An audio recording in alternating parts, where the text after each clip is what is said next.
সাজে গর্ব সব টুটিয়া মূর্ছি পরে লুটিয়া সকল মম দেহ মন বিনা সমবাজে মহারাজ একই সাজে। কি করছো কি গিন্নি? চুপ করে বসে থাক এখানে। এই বাড়ির জামাই যদি পিতিরাজ সাজে তাহলে তুমি সাজবে তোমার বাপের মতো জমিদার। শোনো, তোমার বাবা তোমাকে মাকাল বলে, শকুন বলেন। চোখের সামনে জমিদারির বার জামাইয়ের হাতে তুলে দিচ্ছেন। এটা তোমার মতো গন্ডারের গায়ে না লাগলেও আমার গায়ে লাগে। গন্ডার নয়, পাঠা। আই কেরে? আরে তোমার ওদিকে গিয়ে কাজ নেই, তুমি নিজের লোককে মন দাও। লক্ষ্য? হ্যাঁ লক্ষ্য। কি লক্ষ্য? জামাইয়ের মুখ। আরে ওটাই তো তোমাকে কিছুক্ষণ পর ফুটিয়ে তুলতে হবে। পলক নাহি নয়নে হেরি না কিছু ভুবনে নিরখি শুধু অন্তরে সুন্দর বিরাজে মহারাজ একই সাজে এলে হৃদয় পুরো মাঝে চরণ। এবার দেখুন তো কেমন লাগছে, কেমন লাগছে? রানীর ছোঁয়া ছাড়া কি রাজার রূপ খোলে গিন্নি? একই সাজে।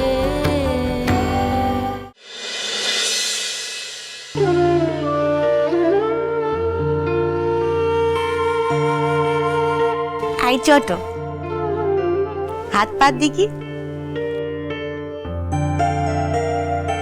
এবার চোখ বোঝ।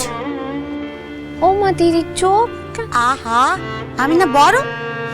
আমি বলছি যখন চোখ বুঝতে হবে বুঝতে হবে। চোখ বোঝ। আচ্ছা বেশ।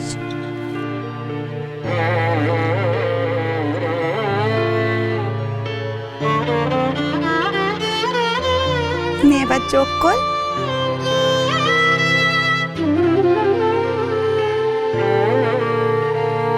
দিদি, এই রূপোর সিঁদুর কৌটোটা না আমার মা আমায় বেশ সময় দিয়েছিলেন।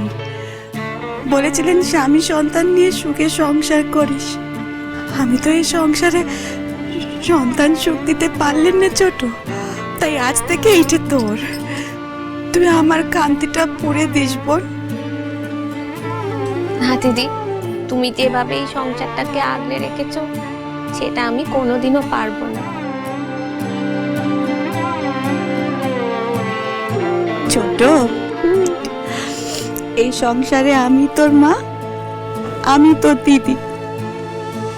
সারাটা জীবন ছায়ার মতো তোর সঙ্গে সঙ্গে থাকবো, কেমন?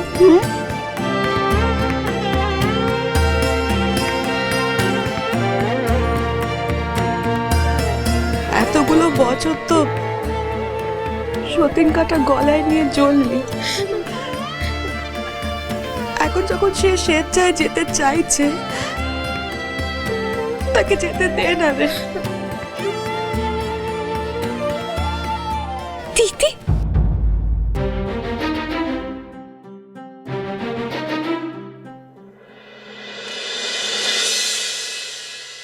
জগৎপুরের মহারাজ, অনাথের নাথ, ফরাসডাঙ্গার ভাবী জমিদার, রাজাদিরাজ পৃথ্বীরাজ ও বিদ্যেধরী মহারানী, পৃথ্বীরাজের ধর্মপত্নী শ্রীমতী বৌঠান হাজির। ধাদিন্দা তকদিন্দা ধাদিন্দা তকদিন্দা ধাদিন্দা তকদিন্দা ধাদিন্দা তকদিন্দা। দেশ পরাধীন ছিল ৩০ সাল, ছিল দস্যিদা মার এক ছেলেদের পাল ছিল, তাদের মধ্যে রাজা ছিল সেই একজন, ঝড়ের গতিতে যার দুর্বার গর্জন। এই ডাকাতগুলো পড়াশুনো না জানো, মহারাজের জয়গান ভালোই করতে পারে দেখছি। মাথায় মুকুট তার ঝকঝকে তলোয়ার, স্বপ্নের রাজপথে ঘোড়ায় সে সওয়ার, আকাশে চলে না হাটে নিয়ে বল কন্দাজ, বলো বলো বলো সবে শ্রীমান পৃথ্বীরাজ। কি সুন্দর নাক যে দুটিকে, হ্যাঁ একেবারে রাজ্যটুকি বটে। আকার সরঞ্জাম রেডি নয় জামাই?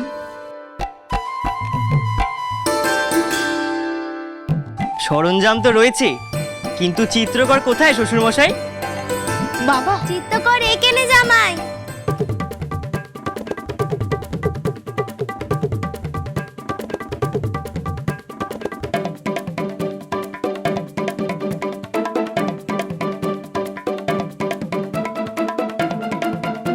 বিকট সঙ্গীত শিল্পী, বুদ্ধির বৃহস্পতি, বহু ঘোষিত চিত্রকার, আধা জমিদারির দাবিদার, পিতার উপাধি ধন্য শ্রী শ্রী পাথেন্দ্রনাথ রায় চৌধুরী, শ্রী শ্রী গিরীন্দ্রনাথ রায় চৌধুরী হাজির। কি বাবা, আপনার ছেলেকে নাচছে না আপনার মতো জমিদার? এক্সামটা পাঁঠাকে পেন্টিং এ দিতে হবে, যেমন খুশি তেমন সাজর নয়। কি পড়তে ছবি আঁকবেও না? হ্যাঁ রে মা, তোর বাবার কাছে তোর বউ দিদি সত্য রেখেছে। হ্যাঁ গা, বলি গিরিকে দাদার মতো সাজিয়ে এনেছো কেন? হ্যাঁ, যে বার নেবে তার সাজটাও যে দরকার পিসিমা। বেশ, কিন্তু ছবি এঁকে শর্ত যে তারপরে এসব পড়ালে হতো না? হ্যাঁ, সে শর্ত জিতেই নেবে, আমি তো আছি তার পাশে। আজ উনি জামাইয়ের এমন ছবি আঁকবেন যে জামাই নিজেই চিনতে পারবে না কোনটা আসল আর কোনটা নকল। উৎসা নয়, ইচ্ছা নয়, কাজই বলবে শেষ কথা গিন্নি, কাজ। আপনি শেষে এই চিত্রকর খুঁজে আনলেন যে নিজেই মানুষ নয়, সে মানুষের ছবি কি করে আঁকবে? সেইটারই তো শর্ত জামাই। কি শর্ত? আজ আমার বড় ছেলে আর বড় বৌমার ফায়ার এক্সাম, মানে অগ্নি অগ্নি অগ্নি পরীক্ষা। এসো এসো।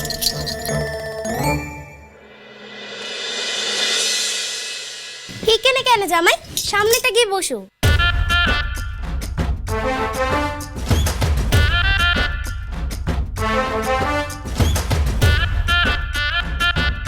জামাইকে দেখার দরকার নেই, আমি তোমাকে বলে বলে দিচ্ছি, তুমি আঁকো।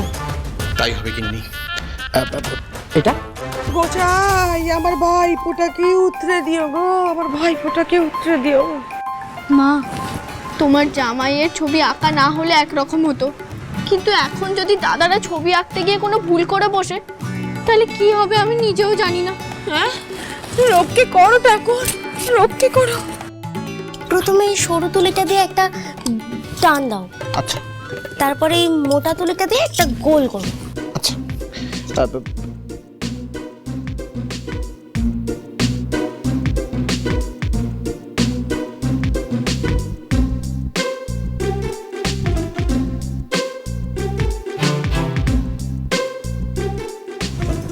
বড়দাদা, তুমি কি দেখে আঁকছো? তুমি তো ওনার দিকে তাকাচ্ছও না। সে দেখে নয় ঠাকুরজি, শুনে আঁকছে। কি?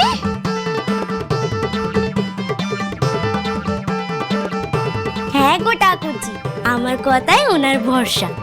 বউয়ের কথা শুনে শুনেই তো নিজের বুদ্ধিটা হয়ে গেছে ফর্সা।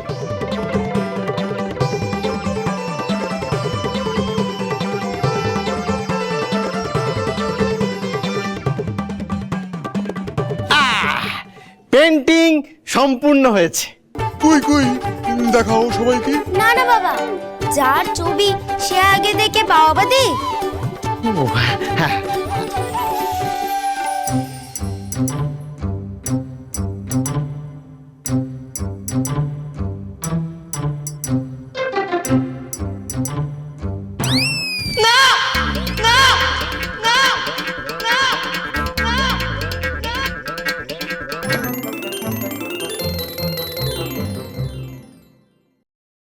হয় কুইনের পাশে আমার ছবি টাঙানো হবে, না হলে আমি আমার বউকে নিয়ে এক্ষুনি জগৎপুরে চললুম। চিত্রকর হাজির কাকাবাবু।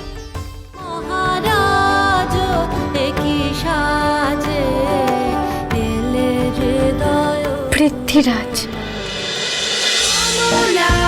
শ্রীমান পৃথ্বীরাজ।